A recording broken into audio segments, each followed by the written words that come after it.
के अंदर विराजमान परमात्मा के पावन चरणों में पड़ा। राम राम से अनंत श्री सदगुरु सुखराम जी महाराज की अणुदेवाणी। गुरु शिष्य का संवाद चल रहा है। शिष्य पूछ रहा है सदगुरु से, शिष्य बूझे गुरुदेव कहीजे, सांख्य नाम किम दिया, जे नर कस जीत मन बैठा, सहजा गुण फल दिया, कृपा करो भेद सब दीजे, शिष्य का भरम गमावो, सांख्य साध जन कहाँ समावे, सो धर्म मोय बतावो। शिष्य ने पूछा सदगुरु से कि हे सदगुरुदेव, इस सांख्य योग का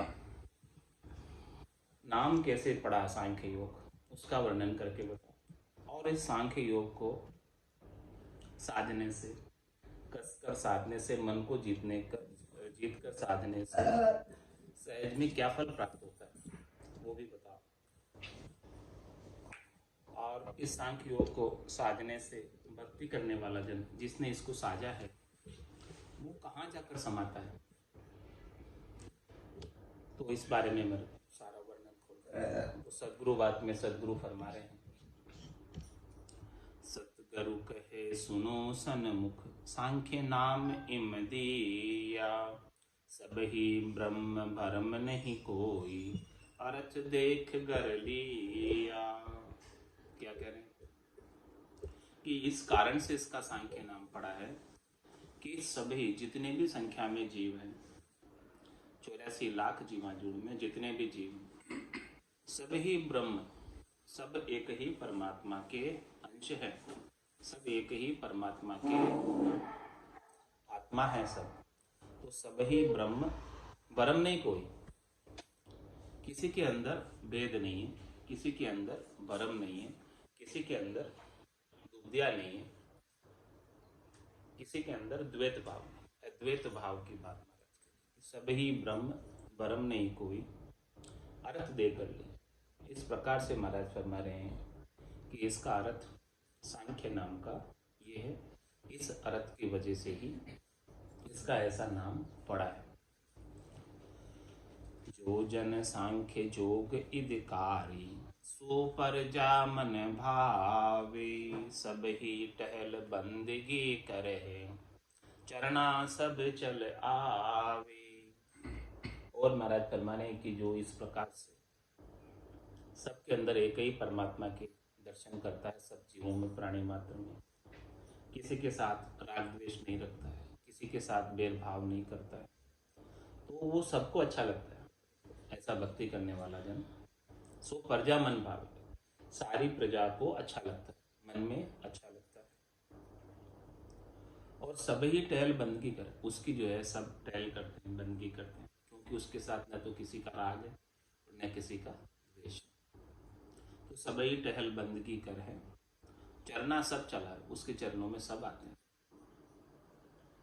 क्योंकि वो राग द्वेष से रहित हो गया, भेदभाव से रहित हो गया, सबके अंदर परमात्मा, सबको परमात्मा मानता है। तो प्रथम सांख्य फूल फल लागे, ए सुख माय समाया, ब्रह्म हर्ष बहु हुआ राजी, देवलोक में आया। और ऐसे सांख्य योग को साधने का सबसे पहले फल फूल क्या होता है, लाभ क्या मिलता है, जो साध रहा है। तो प्रथम सांख्य फूल फल लागे, ये फूल फूल लगता है कि ये सुखमय समय है, जब तक वो उसके आयुष्मान कर्म रहते हैं, शरीर रहता है, सांसें रहती है, तब तक वो सुख में समाये रहता है, उससे कोई दुख होता ही नहीं है, त्रास होता ही नहीं है, क्योंकि सबके अंदर परमात्मा के दर्शन कर रहे हैं। वो सुख को सुख ही नहीं मानता है, दुख को दुख ही नहीं मानता है।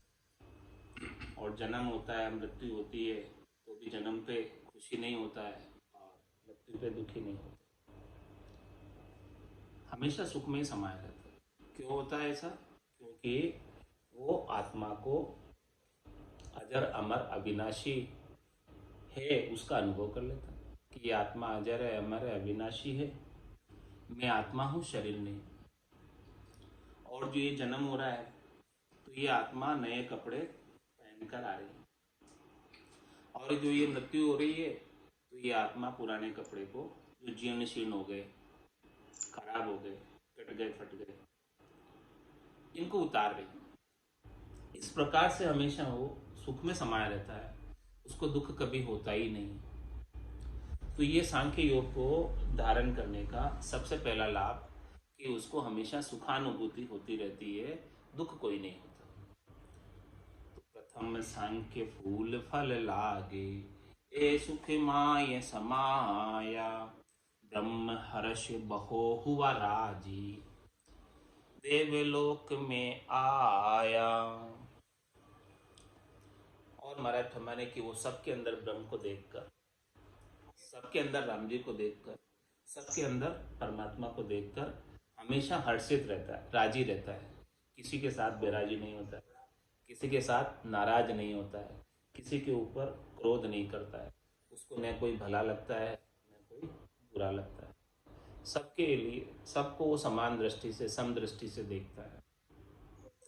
तो ब्रह्म हर्ष हुआ बहुराजी, इस प्रकार से सबके अंदर ब्रह्म को देखकर हमेशा राजी ही रहता है, हमेशा खुश ही रहता है, हमेशा मुदित ही रहता है, हमेशा प्रसन्न ही रहता है। और फिर इसका फल क्या होता है, लाभ क्या होता है कि देवलोक में आया, जब उसकी सांसें पूरी हो जाती है, शरीर का आयुष्मान कर्म पूरे हो जाते हैं, आयु अवधि पूरी हो जाती है, तब उसे देवलोक में स्थान मिल जाता है, ब्रह्मा जी के सतधाम में, सतलोक में स्थान प्राप्त हो जाता है। ब्रह्मा का सत्यलोक बखाने, दिन दिन जन होई, आवागमन जन्म हर मरणो, ओ सिर मिटयन कोई। सांख्य योग को धारण करके इस प्रकार से ब्रह्मा का सतलोक बखाने, ब्रह्मा जी के सतलोक में पहुंच जाता है, और वहां उसकी दिन दिन होती है। लेकिन महाराज हमारे वहां जाने के बाद भी आवागमन जन्म हर मरणो, ओ सिर मिटे न कोई, वहां पहुंच गया इतना सब कुछ करके, लेकिन वहां जाने के बाद भी आवागमन नहीं मिटा, जन्मना मरना नहीं मिटा। तो शिष्य पूछता है कि भाई क्यों नहीं मिट रहा है, क्या बात है। शिष्य बूझे गुरुदेव कयो, सांख्य योग मत छाण, सुन चेला न चल नहीं, चाकर धनी बखान। शिष्य ने पूछा सांख्य योग के बारे में, शिष्य ने पूछा नवदा भक्ति के बारे में, शिष्य ने पूछा देवताओं के ऊंचे लोकों में, 33 कोटि देवताओं के लोकों में स्थान प्राप्त करने के बारे में। सारे साधन सदगुरु ने बता दिए।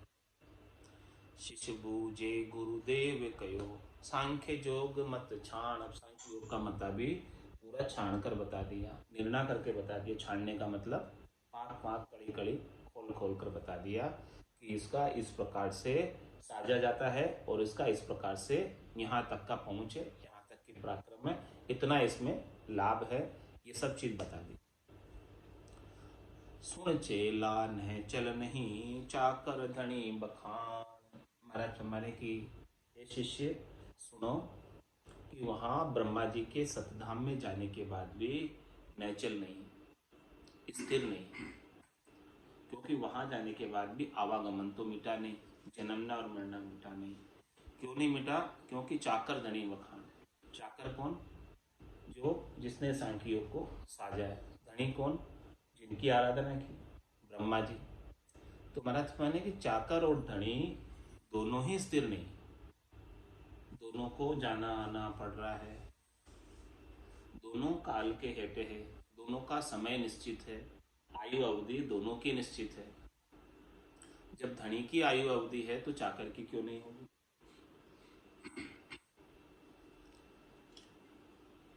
जो आत्मा ब्रह्मा जी के पद पर विराजमान है, उनको भी निश्चित समय के बाद उस पद से उतरना पड़ता है, और फिर उस पर दूसरी आत्मा आसीन होती है। तो महाराज हमारे कि देखो, अनंत करोड़ आगे गया, फिर अनंत ही होय, सुन चेला उन ब्रह्म की, निमख न बरते कोई। महाराज माने कि अनंतों ही करोड़ों ही ब्रह्मा जी चले गए और अनंतों ही करोड़ों ही ब्रह्मा जी अब आगे चले जाएंगे, यानी पद पर आसीन होकर पद से उतर जाएंगे। सुन चेला उन ब्रह्म की, हे शिष्य सुन, वो परमात्मा जो राम जी है, जो सत है, जो अजोनी है, अजन्म है, निरंजन निराकार है, उनका निमक न बढ़ते, उनका एक पल भी नहीं बीतता, उनका एक पल भी नहीं बीतता। इतने समय में कि अनंतों ही करोड़ों ही ब्रह्मा जी उस पद से पद पे आ जावे और पद से उतर जावे, और उनका एक पल भी नहीं बीतता।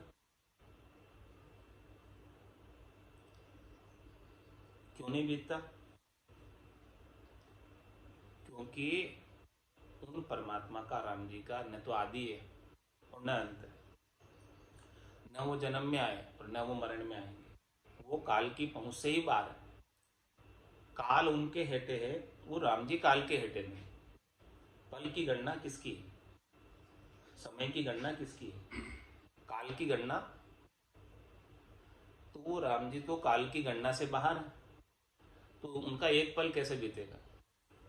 निमक न बढ़ते थे, निमक है नहीं, एक पल, थोड़ा सा भी, थोड़ा सा भी उनका समय नहीं खत्म होता, क्योंकि वो समय अतीत है, कालातीत है। कैसे खत्म हो सकता है उनका समय?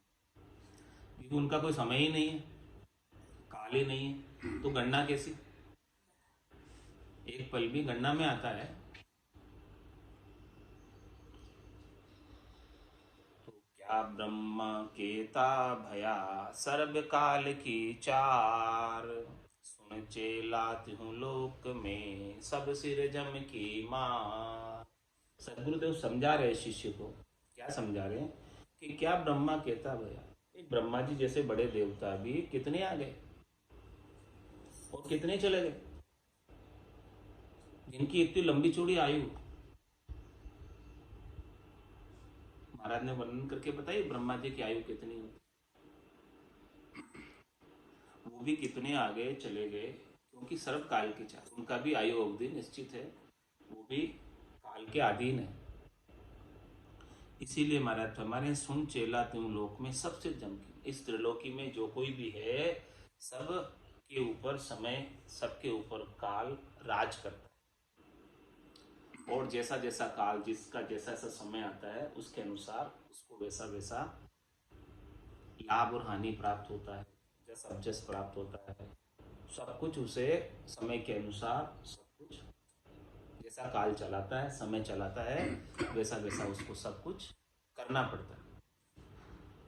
पद पर भी काल ही चढ़ाता, समय ही चढ़ाता, और पद से काल ही उतारता, समय ही उतारता। तो सुन चेलाते हूँ लोक में सबसे जम के, ये 3 लोकों में और 14 भवनों में निवास करने वाले सभी के ऊपर जम का राज्य है। 3 लोक भवन चतुर्दश, एक काल को ग्रासा, सदगुरु मेहर बिना नहीं छूटे, जन्म मरण भव त्रासा। अब क्या करें?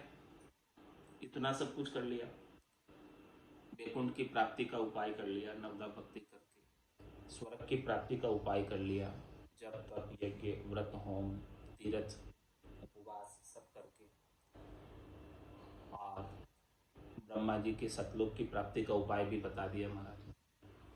इन सबसे भी जो है काल से तो बाहर नहीं, तो करे तो क्या करे? महाराज फरमाने क्या करना? सत शब्द शरणों सही, न चल नेम निधान, सुन चेला ततबायरा, सब मत ऊला जान। जितने भी मते हैं, जितने भी पंथ है, जितने भी संप्रदाय, जितने भी भक्ति के नाम पे करनी और क्रिया की जाती है, वो सब उल्ली, उल्ली यानी हद और बेहद तक की, अगम देश में जाने की नहीं, चौथे लोक में जाने की नहीं, संतों के देश में जाने की नहीं, केवली भगवंतों के देश में जाने की नहीं। तो केवली भगवंतों के, संतों के देश में जाने के लिए क्या चाहिए कि सत्य शब्द शरणों सही, सही का मतलब राइट, करेक्ट है वो, पक्का है, मजबूत है, तो शरण ही लेना है तो किसका लो, साधना ही करनी है तो किसकी करो, भजन ही करना है तो किसका करो, भक्ति करनी है तो किसकी करो। भक्ति भक्ति सब कोई कहे, पर भक्ति न जाने कोई, साधु भक्ति भगवंत की देही निरंतर। जो देही के अंदर निरंतर रूप से चलती रहे, बाधित रूप से चलती रहे, एक आंख पर रुके उतनी देर भी रुके नहीं, तो वो तो एक सत्संग से ही हो सकता है, उसके बिना नहीं हो सकता। तो सत्य शब्द शरणों सही, न चलने में निधान। महाराज हमारे की इसी से ही नेचल हो सकते हैं और नेम नेचल हो सकते हैं। नेम का मतलब बिल्कुल फकत, यही इसका निधान है, यही इसका उपाय है।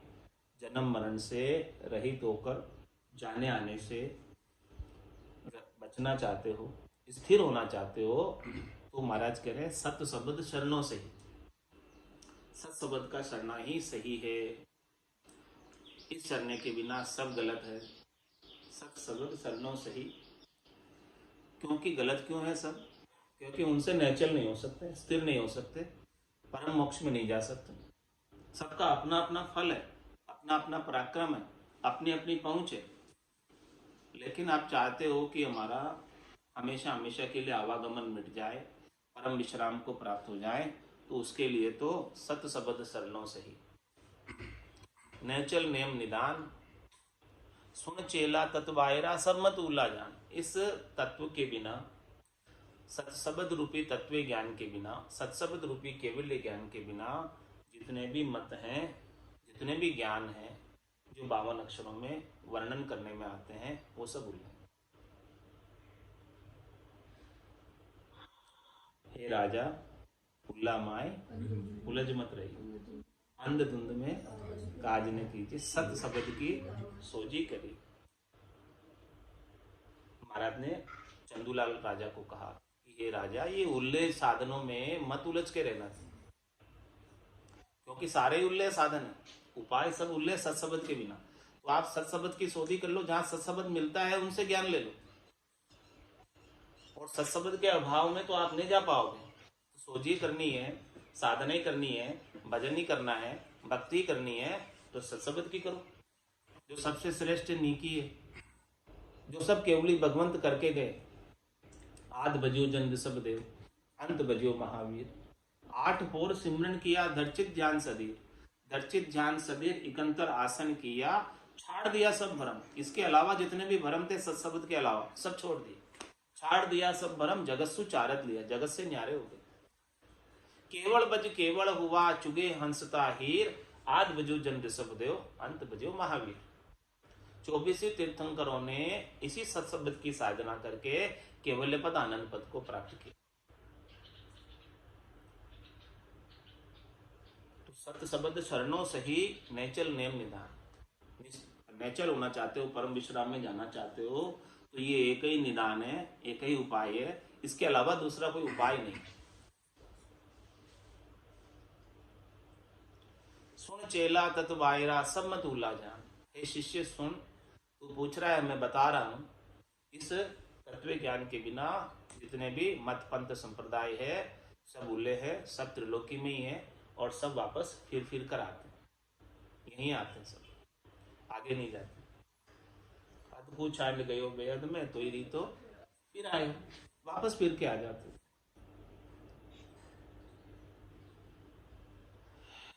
शिष्य अब कहता है ऐसी सारी बात सुनकर, दिन समरथ गुरुदेव जी, दिन दर्शन दीदार, पतित उदाहरण बाप जी, मोशिर टाळो मार। नवदा भक्त सांख्य निर्णा किया, कसर न राखी कोई, कृपा कर गुरुदेव जी, यूं जोग बतावो मोय। कल कीमत सब ही कहो, वर्णो विद व्यवहार, क्या करनी साजन किशा, को फल चाले लार। जोग रीत की विधि कहो, साज रीत गर जाय, क्या फल अंतर आदले, कहाँ जन रहे समाय। शिष्य ने कहा कि आपने सब बता दिया, वैकुंठ की प्राप्ति का उपाय बता दिया नवदा भक्ति करके, स्वर्ग की प्राप्ति का बता दिया यज्ञ व्रत होम तीर्थ उपवास करके, और ब्रह्मा जी के सतलोक की प्राप्ति का उपाय बता दिया सांख्य योग धारण करके। अब आप मुझे अष्टांग योग के बारे में बता दो, जो भगवान शंकर ने प्रतिपादित किया, उसको धारण करके, उसकी उपासना करके, उसकी भक्ति करके कहाँ जाते हैं। हे समृद्ध गुरुदेव जी, आप समर्थ है सब कुछ बता पाने में, आप सब कुछ जानते हैं, आप सर्वज्ञ हैं, आपको सब कुछ पता है। धन दर्शन दीदार, आपका दर्शन हुआ, हमें आपका दीदार हुआ, हम दिन हुए। ऐसे सर्वज्ञ के ऐसे ज्ञान की आपके मुखारबिंद से सुनकर हमको बहुत अच्छा लगा। पतित उदाहरण बाप जी, हे बाप जी, आप पतितों का उद्धार करने वाले हैं, आप सब कुछ ज्ञान जानते हैं और सब ज्ञान को आप बख्शिश करने वाले हैं, एक एक कड़ी कड़ी खोलकर बताने वाले हैं। वो तो को सत ज्ञान बतावे, कछु न राखे छंदो रे, कोई आप छंदा नहीं रखते हैं, किसी से आप डरते नहीं हैं। आप जो ये निर्भय ज्ञान है, अणवे का ज्ञान है, उसका आप खोलकर सही निर्णय करते, निष्पक्ष निर्णय करते। लोग क्या कहेंगे उससे भी आप नहीं डरते। लोग बुरा कहेंगे, लोग भला कहेंगे, कोई परवाह नहीं आपको। आप तो जो सही सही बात है खोल के बता देते, खरी खरी बात। तो पतित उदाहरण बाप जी, मोशिर टाड़ो मार, नवदा भक्त सांख्य निर्णय किया, कसर न राखी कोई। इतना आपने निर्णय खोलकर विस्तार से कड़ी कड़ी समझाया, किसमें भी आपने समझाने में कोई कसर नहीं रखी, कहने में कोई कसर नहीं रखी, कि जिससे सबको क्लियरिटी आ जाए, क्या करना है क्या नहीं करना उसकी समझ आ जाए। अब कृपा कर गुरुदेव जी यूं योग बताओ, अब एक अष्टांग योग की बात भी हमें और बता दो, ताकि हमें समझ हो जाए कि क्या करना है। कल कीमत सभी कहो, वर्णो विद व्यवहार, उसकी कड़ बताओ, उसकी कीमत बताओ। कीमत यानी उसका पहुंच, पराक्रम, और वर्णो विद व्यवहार, उसका विधि का और उसके व्यवहारों का वर्णन करके बताओ। क्या करनी साधन किशा, इसमें क्या करनी की जाती है, और इसमें क्या साधन किया जाता है, क्या उपाय किया जाता है, और ये करनी और साधन करके क्रिया करके वो फल चाले ला, क्या फल प्राप्त होता है इसको करने से। तो जोग रीति की विधि कहो, साज रीत गर जाय, क्या फल अंतर आदले, कहाँ जन रहे समाय। इस प्रकार से इस अष्टांग योग को विधि बताओ इसकी, और इसकी रीत बताओ, और इस विधि को रीत को साजकर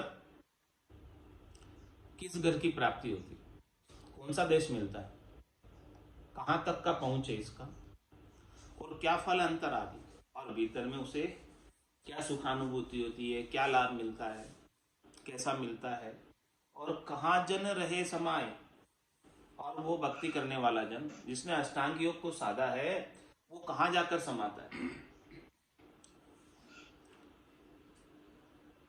तो ऐसी सारी बात शिष्य का प्रश्न सुनकर सदगुरुदेव फरमा रहे हैं, सतगुरु कहे सुनो शिष्य भेवा, जोग सजन की भाकु भेवा, ओहू शब्द उठ तो लेवे, मन सो सुरत पवन में देवे। क्या मूल विधि है उसकी महाराज बता रहे अष्टांग योग की। सिद्ध आसन साजे नर सोई, मूंदे सातु पोल मिलावे दोई, डावो पाव गुदा तल लेवे, दूजो पाव लिंग पर देवे, श्रवण माय अंगूठो दीजे, अंगुली 5 नैन धर लीजे, मुख को रोक होठ सू लिया, मन सो घेर नाभ में दिया। मूल चक्र क्रिया नर साजे, तब शिर शब्द अनाहद गाजे। सांस सांस पवन को खेचे, मन को लाभ सूरत से एचे। इस प्रकार से अष्टांग योग की साधना की जाती है। अष्टांग योग की साधना का महाराज वेद दे रहे हैं कि क्या विधि है, क्या रीत है, क्या उसमें करनी पड़ती है, और उस करने को करके क्या लाभ प्राप्त होता है। इस प्रकार की सारी चीजें महाराज अष्टांग योग का बता रहे हैं। इसका अर्थ जो है कल करेंगे। मूसर मिने खादे ही मिल्यो है, मते कोई गाफिल जोरे। मूसर मिने खादे ही मिल्यो है, मते कोई गाफिल जोरे। कुटिया श्वास फेर नहीं आवे, राम राम भजली जोरे। कुटिया श्वास फेर नहीं आवे, राम राम भजली जोरे। जानत है शिर मौत खड़ी है, चलनो सांझ सवेरा रे। जानत है शिर मौत खड़ी है, चलनो सांझ सवेरा रे। 5-25 बड़े जोरावर, लूटत है जीव डेरा रे। 5-25 बड़े जोरावर, लूटत है जीव डेरा रे। मूसर मिन खादे ही मिल्यो है, मत कोई गाफिल जोरे। कुटिया श्वास फेर नहीं आवे, राम राम भजली जोरे। नर नारायण शहर मिल्यो है, जामे सूंझ अपारा रे। नर नारायण शहर मिल्यो है, जामे सूंझ अपारा रे। राम कृपा कर तो ये बसायो, या में काल तुम्हारा रे। राम कृपा कर तो ये बसायो, या में काल तुम्हारा है। मूसर मिन खादे ही मिल्यो है, मत कोई गाफिल जोरे। कुटिया श्वास फेर नहीं आवे, राम राम भजली जोरे। जन्म जन्म का खाता चूके, होए मन राम सनेही रे। जन्म जन्म का खाता चूके, होए मन राम सनेही रे। रामदास सतगुरु के शरण, जन्म सफल कर ले रे। रामदास सतगुरु के शरण, जन्म सफल कर ले रे। मूसर मिन खादे ही मिल्यो है, मत कोई गाफिल जोरे। कुटिया श्वास फेर नहीं आवे, भजली जोरे। कुटिया श्वास फेर नहीं आवे, राम राम भजली जोरे। मोसर मिन खादे ही मिलो, मत कोई गाफिल री जोरे। मोसर मिन खादे ही मिलो, मत कोई गाफिल री जोरे।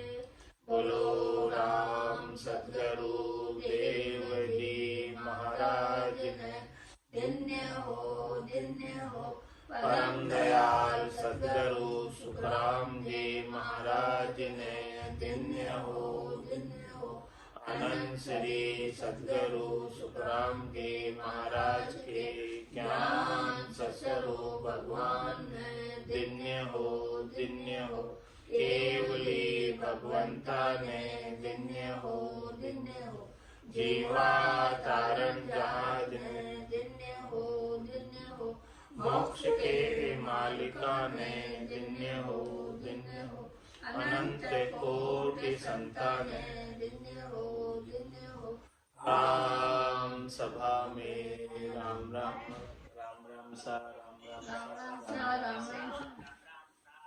राम सा राम।